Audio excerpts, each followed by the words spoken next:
Bom, gente, as torcidas contra e a favor mantêm aí as posições de sempre.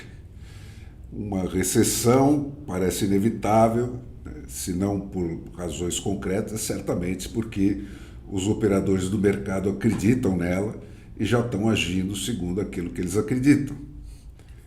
Mas os efeitos todos econômicos e comerciais do tarifaço do Trump são ainda imprevisíveis.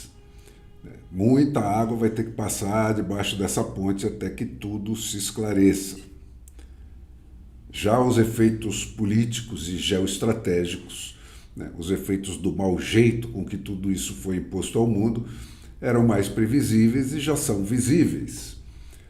Tudo vai desaguar, antes de mais nada, num forte acirramento da União Mundial Anti-Americana, de governos, não propriamente de povos, porque esses continuam sempre querendo emigrar para lá, que é aquela espécie de luta de classes elevada à escala de nações aí, com as mais pobres odiando as mais ricas de sempre, mas agora exponencialmente multiplicadas pela malcriação do Donald Trump.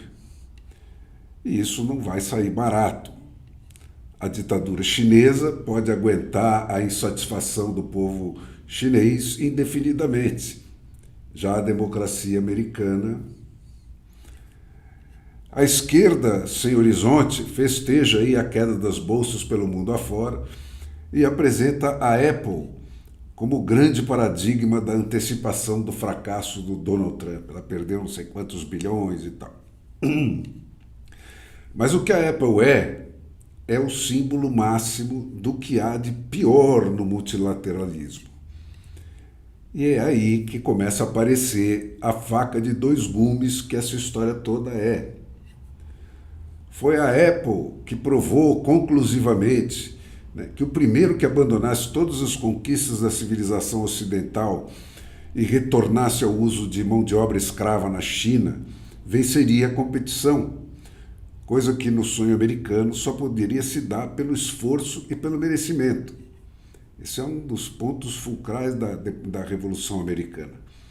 O Tim Cook é o verdadeiro autor do processo que culminou naqueles suicídios coletivos de Foxconn City, né, 15 anos atrás, lá em Shenzhen, na China.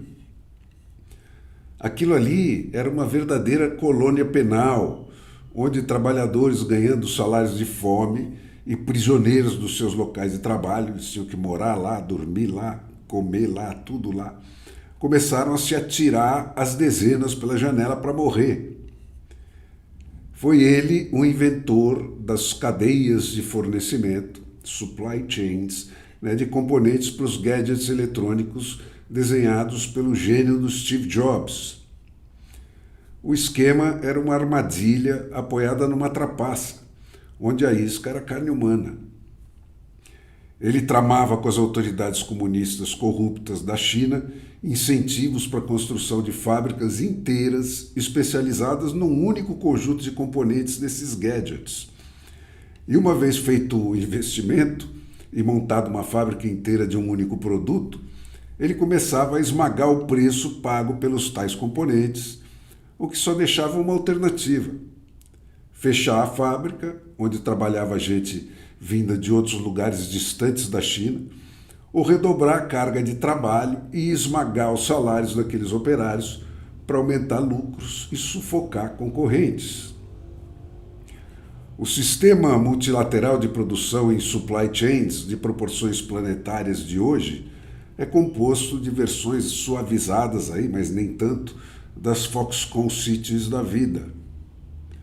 Foi graças a essa obra meritória, né, que o Tim Cook herdou a posição do Steve Jobs na Apple e provou ser muito mais decisivo que as invenções dele, o representante máximo do mais excelente dos produtos da liberdade, que é a capacidade de inovar, para o agigantamento em metástase daquela companhia.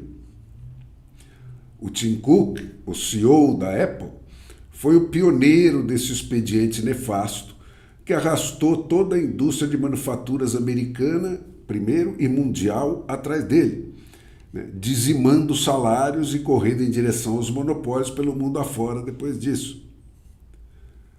O efeito deletério que teve para o sonho americano e para a saúde moral daquela nação a confirmação desse retrocesso para a escravidão como o caminho mais seguro para a conquista do poder de um Estado dentro do Estado, né?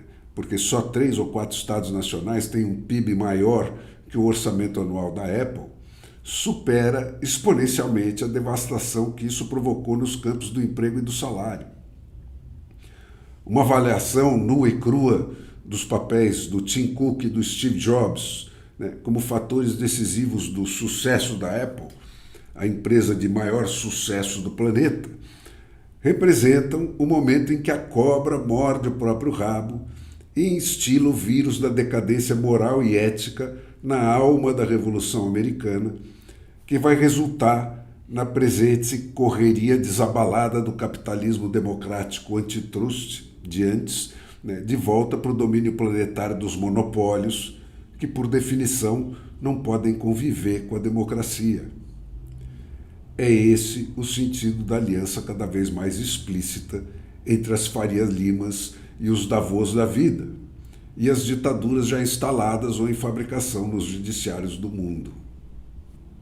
Esse é o outro lado do processo que se inicia agora.